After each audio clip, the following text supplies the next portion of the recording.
Dhaggeeffattoota hordoftoota Fiqee Miidiyaa baga ayyaana du'aa ka'uu gooftaa keenya Fayyisaa keenya Yesuus Kiristoosiin keessan akkasumas immoo raaftan isiniin jecha har'a istiidiyoo keenyatti nama baay'ee jaalannu nama baay'ee kabajnu obboleessa keenya Faarfataa Tamasgeen affeerrannee sagantaa isa wajjin taasisaa jirra. Aga xumura sagantaa keenyatti nu faana ta'aa isiniin jechuun jaalladha. Egaa warroonni miidiyaa kanaaf haarawaa taatan subscribe akkasumas immoo share gochuudhaan nu bakka dhaabbadhaa isiniin jechuu jaalanna. Obboleessa keenya Faarfataa Tamasgeen baga nagaan dhuftan. Amiin baga nagaan nu eeddan obboleessa keenya Faarfataa Fiqaaduu. Eeyyamamaa taatanii istiidiyoo keenyatti nu argamuu keessaniif guddaa galatoomaa isiniin jecha asumaan isin gaaffiiwwan sadiin tokko isin gaafachuuf karaa istiidiyoo keenyatti isin affeerre. Egaa nu kabajanii dhufuu keessaniif dhugaa guddaa galatoomaa isiniin jechuun jaalladha. Hayyee isinis kabajanii iddoo kabajaa kanatti nu waamuu keessanis baay'ee galatoomaa. Ishee obboleessa keenya egaa aga xumura sagantaa keenyatti nu faana ta'an affeerra keenya sagantaa keenya akkuma itti fufeetti jira. Akkuma duran jedhee warroonni miidiyaa kanaaf haarawaa taatan subscribe share gochuudhaan hunduma bira akka nu ga'u nuuf taasisan maqaa Waaqayyootiin sin gaafan. Obboleessi keenya Faarfataa Tamasgeen egaa gaaffiiwwan sadiin tokko sin gaafadhe akkuma duran isiniif caqase amma immoo gaaffiin tokkoffaanii tamiin eessatti dhalate kan jedhudha. Ishi galatooma silaayyuu gaaffii wal gaafachuun kaa wal baruu wannuma jirtu aduma keenya keessa jirtisi. Ani kanan itti dhaladhee godina Arsii ba'aa aanaa Muunessaa ganda Garamboota Lolee kan jedhamtu mucaa baadiyyaatti dhalatee guddateedha jechuudha. Barumsa addunyaa kutaa tokko haga 8 moo haga 12 11 12 baratte? Egaa akkuma dura siiftuu yaaletti mucaa baadiyyaati. Kutaa tokko hanga kutaa 8tti mana barumsaa Hojii Yadoolaa sadarkaa tokkoffaa jedhamtutti baradhee kanan guddadheedha. Achirraa ka'ee immoo naannawa keenya magaalaa xinnoon tokko jirti jechuudha. Barnoota sadarkaa lammaffaa koo kutaa 10 fi 9 mana barumsaa eegoo sadarkaa lammaffaa school kan jedhamtuttiin baradhee jechuudha. Sadarkaa lammaffaa tokko haga 8 12 10 akkuma achuma jira jechuudha. Mana barumsa sana osoo hin ta'in hanga kutaa 8tti mana barumsa Hojii Yadoolaatti kan ani baradhee achirraa ka'ee immoo 9 fi 10 mana barumsa eegoo sadarkaa lammaffaatti kan ani baradhe. Achuma keessa jira jechuudha naannuma san keessa jira. Naannuma sana deemicha kiiloomeetira 7 yookaan 8 hin guunneedha jechuudha. Barumsa addunyaatti hagam cimaadhaati? Yaa cimaadha hin jechuun hin ulfaatati. Aga danda'amaa turetti immoo mucaa baadiyyaadhasi. Haalli yeroo san nuti ittiin baranne saala mijaa'aa miti. Waan akka kurraazii kan jedhamtu ishee ija namaa gubdu fa'aan kan barachaa guddanne. Kanaaf immoo isa keessatti ciminni namaa argamuuf baay'ee waan ulfaataa waan ta'eef cimaas baay'ee agas hunda ta'uu baadhu mucaa giddu galaadha jechuun jaalladha. Sana booda haala barumsa sana akkam goote eessatti immoo dhiiste? Kutaa 10 akkuma fudhadheen tariitii qabxii baay'ee na gammachiisus argachuu baadhu yeroo sanitti qabxii gahaadha jedhee yaaduudha. Isa akkuma fudhadheen gara magaalaa godina Arsii ba'aa kan taate magaalaa guddittii Asallaa achiin galee mana barumsa Cilaalootti galgalaan kutaa 11 fi 12 barachaan ture.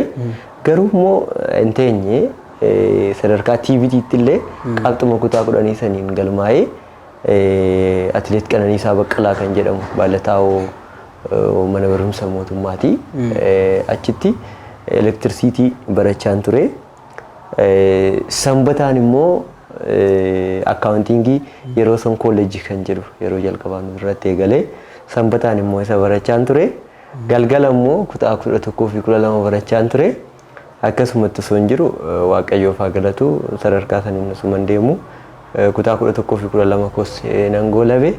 Akka carraa ta'e immoo yeroo san dipaartimentiin wal keessa waan ta'eef adda bahee hin jiru. Waaqayyo haa galatu siivil injineringii kos xumuree har'a immoo galata isaa lafa kanarra dhaabadheera jechuun barbaada. Guddaa galatoomaa obboleessa keenya Faarfataa Tamasgeen. Egaa kabajamtoota hordoftoota keenya sagantaa keenya akkuma itti fufeetti jira. Egaa gaaffiin koo inni lammaffaan tamiin akkamitti gara tajaajila afuuraa kanatti dhufe? tajaajila hafuuratti kan inni dhufee jalqaba irratti ammas galatoomuu tariitiin amanticha kana keessa hin jiru amma yeroo kanatti anaaf garuu bu'uura kan naa ta'e obboleessa abbaa kootii dhaloota naannoo tokko keessa kan jiran waarii gaarii jedhama xiqqoo umuriidhaanis na dursa akka carraa ta'ee guyyaa qidaamee galgala gara kootti dhufee kana booda mana amantaa deemnu dajanee gammachuu faanti mana amantaa deemanii barsiisan nu barsiisu mana barumsa sitti nu barsiisu mana amantaa deemu isaa sanbata maariidha faaruu beeku sanbata isaanii achitti dabarsu waan ta'eef nunis maaf hin deemne jedheeti kara kootti kan dhufeedha. Anis immoo yaada isaa kanaan falmuu hin dandeenye uumaa sammuu koo keessatti yeroo sanitti waan addaan jiru waan ta'eef kallattumaan harmee koo eeyyama gaafachuu deemnee isa wajjiniin harmeen koos nama baay'ee nama rakkisu miti mana amantaatiif nama iddoo qabdu waan ta'eef kallattumaan naxalaa isheen alaattee yeroo jalqabaatiif fakkeenya guddaa kan na ta'e obboleessa abbaa kootii waarii kan jedhamudha siin jedha. Obboleessa abbaa keetiif fakkeenya siif ta'e jechuudha. Isatu fakkeenya naa ta'e san nageesses galata narraa qaba. Gara mana amantaa kanatti akka deemtu taasisaa jechuudha. Eeyyee.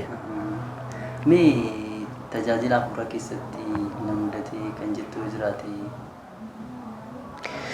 tariiti obboleessa koo faarfataa fi qaadu waan baay'eetu jira beektaaree jireenya kana keessatti hunda hin dubbannu garaan duwwaatti nu afaati silaakaa hunda dubbanna hunda dubbachuun baay'ee ulfaata chaalenjii baay'ee qabdi manni kiristaanaa durumaayyuu dhiiga kiristoosiin dhufte waan ta'eef dhiigni kiristoos sun immoo bu'aa baay'ee qabee waan nu dabarsee fi nurratti illee immoo qorumsa guddaa qabdi san immoo ana miti kan danda'e waaqayyo na dandeessise galatoomuu na dandeessisuu isaatii fi garuu mudannoowwan hedduun isaanii jiru. Waa'ee amantaa koo ergan bareen booda ofirra darbee namoota waa'ee amantaa isaanii hin beekneef baay'een fiigaa ture. Garuu immoo fiigichi koo keessatti anaaf dogongora miti sirriidha. Namoota birootiif immoo dogongora ta'e namoota manneen kiristaanaa keessatti wantoota darburratti xiyyeeffannaa godhaniif dogongora gaafa ta'u hanga carraa du'aatittis digeenya jirra. Hanga carraa jedhamutti ani amantaa kootii fi naannoo yeroo 5 walii dhabeera natti fakkaata. Sanaayyuu hin caala ittis reebamee jira akka nama du'aatitti illee gatameera manuma kiristaanaa keessatti.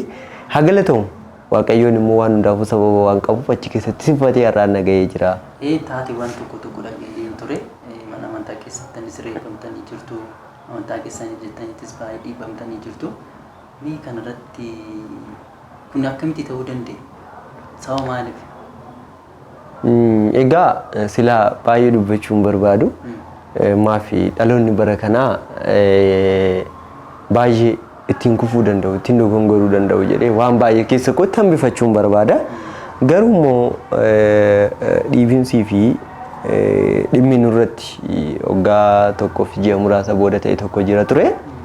Dhimma sanaa wal qabatee akka carraa ta'ee ani magaalaa Bishooftuuti magaalaa Sallaatii beekna magaalaa Bishooftuuti kan inni jiraadhe magaalaa Bishooftuu keessatti immoo akkuma beekamu amantoota baay'eetu jira.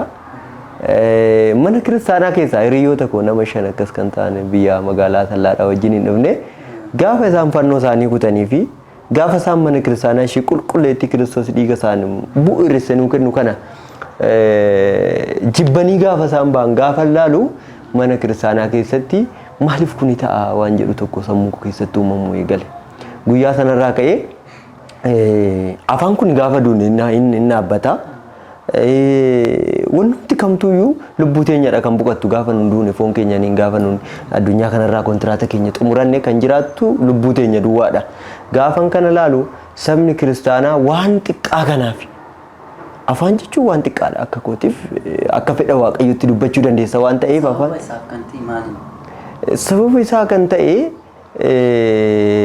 namni afaan beekuun baratee citii mana waaqayyoo keessa jiru yaa hubatu mootummaa waaqayyoo jala yaa galu mootummaa diiyaabiloos jala yaa ba'u mana waaqayyoo keessatti haa jiraatu jaalalli mana waaqayyoo takka haa ta'udha sababni kana fide malee waan haaraa waan of keessaa qabu hin jiru jechuudha.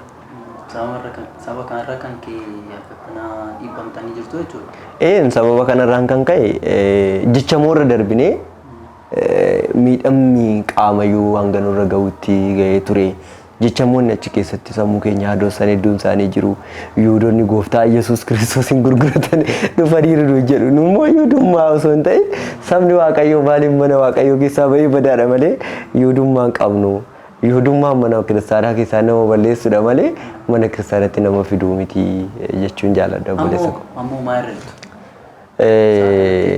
Amma Waaqayyoo qofaan nu beeka.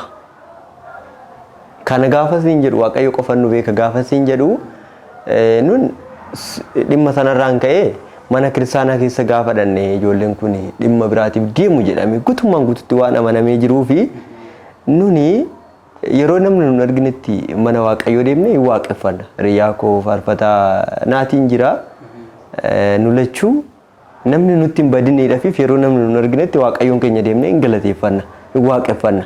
Garuu mana kiristaanaa keessa hin jirru. Tarii mana kiristaanarraas abboonni naannoo sana jiran mana kiristaanaa akka nun tajaajilan waa waggazanii jiru. Nu goranii jiru jechuudha. Egaa waggazamtanii egaa isin goranii hagamtii lakkoofsisee jira? Jalqabuma irrattuu kaalaal namni laphee qulqulluudhaan gaafa walitti hin deemne laphee hamaadhaan gaafa namatti deemu wanni inni godhu hamaadha. Qaama seeraatii fi qaamawwan bulchitoota mana kiristaanaa godina Shawaa Bahaatiin wal qabsiisuudhaan mana kiristaanaa keessatti akka nun hirmaannaa kamuyyuu hirmaachuu hin dandeenye. Hinumaayyoo ofii keenya seennee akka bakka lubbuu keenya duwwaadhaaf namaa ta'uu miti. Namni dhufee haa baratu haa tajaajilamu jechuu miti. Ofii keenya fuuyyuu akka nun seenne nu ugguranii jiru. Akka yoomitti isin akka yoomitti isin ugguran kun akka yoomitti? Daangaan qabu. Tariiti akka seera mana kiristaanaa tokkootitti namni tokko osoo sabakaa gubaa'eedhaan hin gorfamin osoo bushaa mana amantaatiin hin gorfamin osoo abbaa lubbuu isaatiin hin gorfamin daangessuu yookaan ugguruun hin danda'amu. Nuuf tariiti ijoolleedha waan taaneef miirri nun keessa jirru kunis miira dargaggummaati waan ta'eef mana kiristaanaa keessatti odoo gongorre abbaa lubbuu keenyaa qabna nafse baatiisa jedhamu jechuudha. Isarra darbee bulchaan mana kiristaanaa naannoo sana bulchu jira. Isarra darbee aanaa sana magaalaa sana kan bulchu jira. Abboonni baay'een jiru. Tariikaa ijoolleen gaafa dogongortu waamanii gorsanii ka'aniiti hudidde abbaan adabbii wayii kennaafi. Namni tokkoyyuu adabbii tokko nuun kennine. Jibbiinsaa fi dhimma sammuu isaanii keessatti bakka waan badaa wanta siyaasa duukaa wal qabatu jedhanii waan faalladhaan sammuu isaanii amansiisanii nuni miidhaa keessa nu gashanii kan nu jibbi kun jibbiinsa malee ugguraa miti jiraachuu keenya iyyuu barbaadan waan dhibu keessaa yeroo nuni achi keessatti reebamaa turrutti gaafa nu rukutamnee ciciisaa turru gurriin dhagaa yaa humna sidamnu miidhamnus reebbi isaanii as keessaa ba'uu qabaata jedhamee nama nurra dhaabatee dhaadatee jira.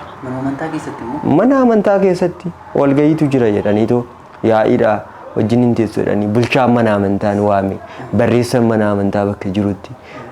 Waamee bakka achi keessatti reebichi hin jirre kan Kiristoos beeku namni beekuu hin danda'u waan sana dhugaan sitti himaa har'as borus Kiristoos beekuun nu fayyade garuu yeroo sanatti nu baay'ee kan nu miidhee fi baay'ee keessa deebuu kan nu dhorke gochi guyyaa sana ta'e baay'ee waan ulfaata waan suukaneessaa dhalootaaf waan himamuu hin dandeenyedha. Balaa sanarraan kan ka'e naannoo nama 25 kan ta'an amantaa isaanii fannoo isaanii kutanii ba'anii jiru. Laal wantichi kun baay'ee waan ulfaataa fi waan suukaneessaa ture. Anammoo narra dhaabatanii reeffisaa ba'uu qaba naan jedhanii Waaqayyoon immoo hin jenne waan ta'eef dandamadhee jira dhukkubbii sanirraas yaalinaa ta'ee dandamadheera. Waaqayyo haa galatamu har'aanis nagaheera siin jechuun jaalladha. Gaba Waaqayyoon sin baase jecha egaa hordoftoota keenya sagantaan keenya akkuma itti fufetti jira. Egaa akka kana isinirratti raawwatamee araarri yookiin walitti isin araarsuudhaaf fi akka amantaa kanatti akka deebitan isin taasisuu wanti taasifame tokko hin jiru. Egaa wanti tokko silaa oduu furmaata argatee araarri guddaanii waan kana wal qabatee dubbiin dubbatamee jira ture. Nuni ijoollee akkuma beekamu ijoollee gara hawaasa Oromoo kanaanis ijoollee safuu Oromoo jalatti dhalatanii guddatanidha. Abbaa Gadaa nutti dubbisuudhaan haadha Siinqee nutti dubbisuudhaan maanguddoo jaarsolee biyyaa nutti dubbisuudhaaniin yeroo ta'iin kun ta'utti gara keenyatti dhufanii turanii maanguddoon namatti dhufuun hayyuun namatti dhufuun abbaan gadaa namatti dhufuun safuudha diduu hin dandeenyu ka akkatti guddannee fi haalli keessatti guddanne kun murteessuma waan ta'eef abboota kanaaf ishii jenne durumas immoo kanuma hawaasni keenya ittiin ol barsiise caalayyuu seerri mana kiristaanatis warra sin miidhanittis garaan jabaatina warra sin miidhaniyyuu deemaa dhiifama gaafadhaa jedha kitaaba qulqulluu keessanitti an akkuma isin dhiisu isinillee tokkoon keessan deemaa walii dhiisaa waan jedhu sanaafi wanti kun dhiifamaaf dhufe waan jedhuuf jecha erga gaafiin kun abboota biyyaa kanarraa nutti dhufe booda kara isaanitti harka kennannee kana booda gaafii qabnu wanti dhiibban kun irratti gahe kallattumaan dhiyeessinee turre kana gaafan jedhu nuni obboloota keenya warra ollolan kana warra jigii nutti yaafatanii warra miidhaan irratti gaggeessuu dhufan kana jibbiinsa isaanii hin qabnu kan walitti nu fide mana kiristaanadha waliin beennu daangaa tokko irratti waliin dhabne namni hunduu mana waaqayyoo keessatti mootummaa waaqayyoo haa dhaaluudha kana irratti wal dhabne waan ta'eef nu wal dhabuun keenya rakkoon qabuuti waan nu irratti wal dhabne sanaaf furmaata nu laadhaa isa jechuun namoonni maaliif afaanii fi jecha namoonni maaliif wanta darbuuf jecha mootummaa waaqayyoo dhabu kan jedhu gaafii gaafannee turre wantoota sanniin nu sirreessaayi wantoota sun sirraa'uuf immoo akka seera mana kiristaanaatti bulchaan mana kiristaanaa irratti argamuu qaba barreessaan mana kiristaanaa irratti argamuu qaba bulchaa waliigala magaalaa sanaa irratti argamuu qaba kan godina sanaa irratti argamuu qaba bakka sun hin jirretti immoo furmaanni kun akkamitti kaa'ama jennee gaafii mirgaa gaafa gaafannu warroonni akka jaarsa biyyaatii fi abbaa gadaatti nutti dhufanillee nu dheekkamuutti ka'an kana booda nuti warri wajjin hin jirru wal dhorkuu eegalle gaafiin kun sirriidha bakka afaan jaarsolii kanaaf hin buusnu afaan namoota kanaaf hin buusnu jennee wal dhorkine ishii jennee araarraa ta'u jennee gaafa nu harka buune guyyaa kamisaa gaafa harka buunu guyyaa dilbataa qaamni seeraa immoo mana hidhaa jechuun nu to'ate. Reebbamnee iyyuu jaarsoleen ta'anii guyyaa kamisaa jaarsummaan taa'ame fuuldura sanatti immoo ayyaanni ximqataa kabajamuuf jira wanni hunduu sirraa erga jedhameen booda qaamni seeraa immoo to'annaa jala nu oolche jechuudha himannaa biraa bananii jechuudha kanaafi eeyyen isaanumaadha kan kana godhanii nunis bakka abdii keenya muruutti kana hunda maal goone mana kiristaanaa keessatti maal balleessine waan jedhu bakka sammuu keenya keessatti deddeebi'ee waan baay'ee nu jeeqaa turedha.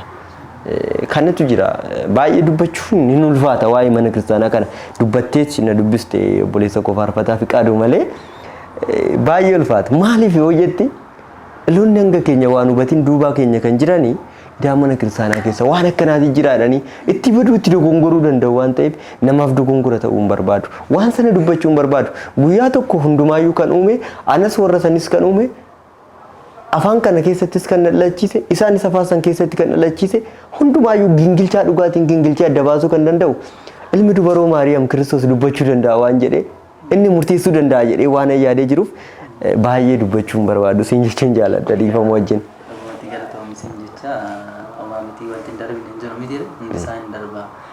Yoo kanaaf jiraate sagalee isaa qofa jecha sagalee waaqayyoo qofa kanaaf waan ta'eef wanti hundi waan darbuuf immoo